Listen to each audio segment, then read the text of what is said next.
অনেক মেয়েরা আছে যারা নিজেদের শরীর সম্বন্ধে জানেই না, তাদের কোন জায়গাটা পরিষ্কার করতে হবে, কোন জায়গাটা পরিষ্কার করতে হবে না। তারা ভাবে হয়তো সব জায়গা পরিষ্কার করতে হয়, আবার অনেকে ভাবে কোথায় পরিষ্কার করব বুঝতেই পারি না। তো তাদের যে নিচের যে এরিয়া আছে, তাদের যে ইন্টিমেট এরিয়াগুলো আছে, সেগুলোর মধ্যে কোনটাকে কিভাবে পরিষ্কার করতে হয় এটা অনেক মেয়েরাই জানে না। তাই আজকের ভিডিওটা তাদের জন্য, কোন কোন জায়গা তাদেরকে ডিপ ক্লিন করতে হয়। তো হ্যালো এভরিওয়ান, আমি সুধা সরকার, ঘরে বাইরে রাজকন্যা চ্যানেলে সবাইকে ওয়েলকাম। আমার চ্যানেলে ছেলে আর মেয়েদের হেলথ রিলেটেড এরকম অনেক ইনফরমেশন ভিডিও আসে। তাই আমার চ্যানেলে যদি কেউ নতুন থেকে থাকো, চ্যানেলটিকে সাবস্ক্রাইব করে দেবে, আর তার সাথে সাথে বেল আইকনটা দাবাতে কিন্তু কেউ ভুলবে না। আর আজকের ভিডিওটা কিন্তু অনেক ইনফরমেটিভ হতে চলেছে, কেউ স্কিপ করবে না। দেখো, মেয়েদের যে ইন্টিমেট এরিয়া আছে, যে নিচের এরিয়া আছে, ওখানে হেয়ার থাকে। এবার মেয়েরা ভাবে ওইখানে কোন জায়গায় পরিষ্কার করতে হবে, ভেতরে আঙ্গুল দিয়ে পুরোভাবে পরিষ্কার করতে হবে, না বাইরের অংশ পরিষ্কার করলেই হবে। তো সেটাই আমি তোমাদেরকে আজকে জানাতে চলেছি, কোন জায়গা পরিষ্কার। মেয়েদের যে ভি আছে সেখানে এই যে এটা হচ্ছে বাইরে দিয়ে দেখা যায়, আর এই পাশ থেকে হচ্ছে হেয়ার থাকে, তাই তো। আর তার ভিতরে এতটা জায়গা খালি থেকে ঠিক তার এই জায়গায় ক্যানেল থাকে, আর অনেকটা দূর, মানে 2 থেকে 2.5 ইঞ্চের মতন বা 3 ইঞ্চের মতন খালি রেখে তারপরে থাকে ক্যানেল। ক্যানেলকে বাইরে থেকে দেখা যায় না, এটা একদম বডির সঙ্গে লাগানো থাকে, হালকা একটু বাইরের দিকে থাকে, আর বাকি এই জায়গা খালি থাকে। এই জায়গাটা কেন খালি থাকে? যদি কোনো ব্যাকটেরিয়া এই বাইরে থেকে প্রবেশ করে, তো সে যেন এই জায়গাটাতেই থাকে। আর এই ক্যানেল, এই যে এই ক্যানেলের ঠিক সাইডে এখানে হচ্ছে গিয়ে দুটো ডাক থাকে, যে কি করে সব সময় কিছু লিকুইড পাস করে, এখান থেকে কিছু লিকুইড পাস করে। ওই লিকুইডটা কি করে, সেই যে ব্যাকটেরিয়াটাকে আছে, সেই যে ব্যাড ব্যাকটেরিয়াটা আছে বা কোনো ইনফেকশন আছে, সেটাকে এই লিকুইডের মাধ্যমে বাইরে বের করে দেয়। অনেক সময় কি হয়, মেয়েদের প্রচন্ড পরিমাণে লিকুইড বের হয়, মানে কি তাদের এই জায়গায় কোনো ব্যাকটেরিয়া অ্যাটাক করেছে বা কোনো ইনফেকশন এসেছে, সেটা এই জায়গাটা বুঝতে পেরেছে যে আমার ভেতরে কিছু ইনফেকশন এসেছে বা কোনো ব্যাকটেরিয়া এসেছে, আমি ওটাকে ক্লিন করে দেব। তাই সে কি করে, এখান থেকে তাড়াতাড়ি বেশি বেশি করে লিকুইড বার করে, যাতে ওই ব্যাকটেরিয়াটা বাইরে করে দেয়। মানে মেয়েদের যে ভি আছে, মানে মেয়েদের যে ভাজাইনা আছে, সেটা নিজেই নিজেরটা ক্লিন করে দেয়, সেটাকে কখনো ক্লিন করতে হয় না। কিন্তু অনেক মেয়েরা আছে কি করে, এখান থেকে সাবানের হাত দিয়ে ভেতরে এই জায়গাটা পরিষ্কার করে না। এই জায়গাটা সবসময় স্লিপারি, পিচ্ছিল বা মানে ভেজা ভেজা কেন থাকে? হচ্ছে কি, এই জায়গাটা ড্রাই করা যাবে না।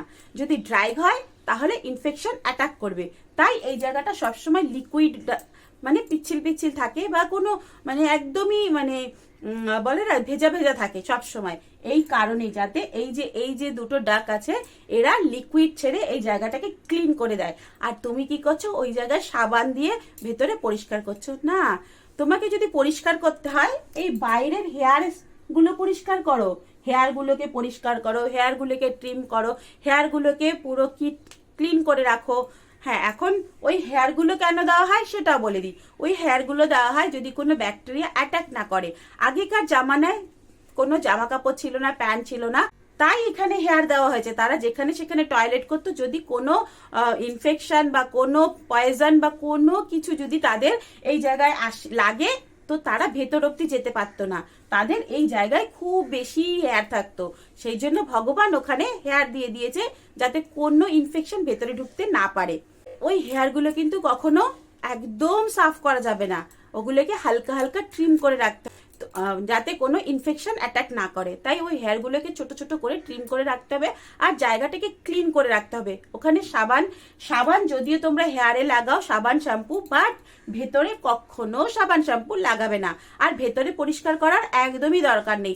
পরিষ্কার করতে হয়তো বাইরের হেয়ার পরিষ্কার করো, আন্ডারআর্ম পরিষ্কার করো, এমনকি তোমাদের যে থাইজের, এই পেটের যে পাশে যে থাইজ আছে, এই যে পেট আর এই যে থাইজের এরিয়া, এই জায়গাটা পরিষ্কার করো। এই জায়গায় সবসময় নোংরা জমে থাকে, এই জায়গায় পরিষ্কার করো।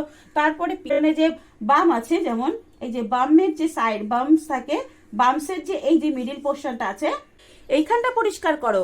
বেলি বাটন পরিষ্কার করো, এইগুলো পরিষ্কার করো। এই সবগুলো যদি তুমি ক্লিন রাখো, পরিষ্কার রাখো, তাহলে তুমি অনেক পরিষ্কার পরিচ্ছন্ন থাকতে পারবে। এইসব জায়গা থেকে গন্ধ আসে, এইসব জায়গার মধ্যে পাসিনা একট্ঠা হয়ে যায়, প্রচন্ড পরিমাণে ঘৃণা লাগে, ওখানে মাটি জমা হয়ে যায়, তোমার শরীরে যে নোংরাটা আছে সেটা ঘামের সাহায্যে ওখানে গিয়ে নোংরা জমা হয়ে যায়। তাই পরিষ্কার করতে হয় তো এই জায়গাগুলোকে করো, ওই জায়গায় কোনোদিন পরিষ্কার করতে যেও না। ওর ক্লিন ও নিজে নিজেই করে। তোমাদের বাইরের জায়গাগুলো পরিষ্কার করো, ভেতরে তোমাদের পরিষ্কার করার কোনো প্রয়োজন নেই। সবাই বলে মেয়েদেরকে জানা দরকার নেই, মেয়েদের সম্বন্ধে কিছু জানার দরকার নেই। না, মেয়েদের সম্বন্ধে জানার দরকার আছে। ইন্টিমেট এরিয়া পরিষ্কার করা, ভেতরের কি কি আছে, আমাদের বডিতে কি কি হয়, আমাদের শরীরে কোন জায়গাটা কিভাবে তৈরি হয়েছে, কিভাবে করলে কেমন হয়, এগুলো জানার অধিকার সব মেয়েদের আছে। শরীরটা তোমার, তুমি তোমার শরীরটাকে কিভাবে ভালো রাখবে সেটা একমাত্র তোমার ব্যাপার।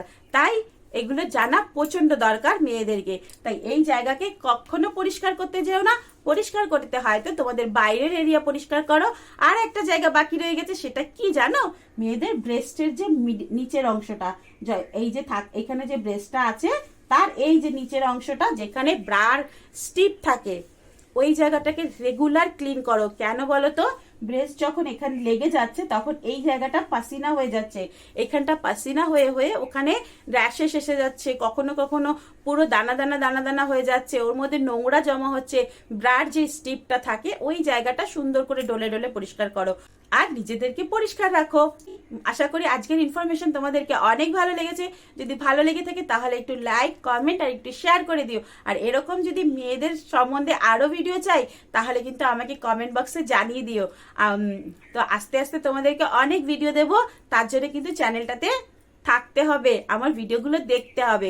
তো চলো, টাটা, বাই বাই, সবাই ভালো থাকো, সুস্থ থাকো, অনেক অনেক হ্যাপি থাকো, বাই।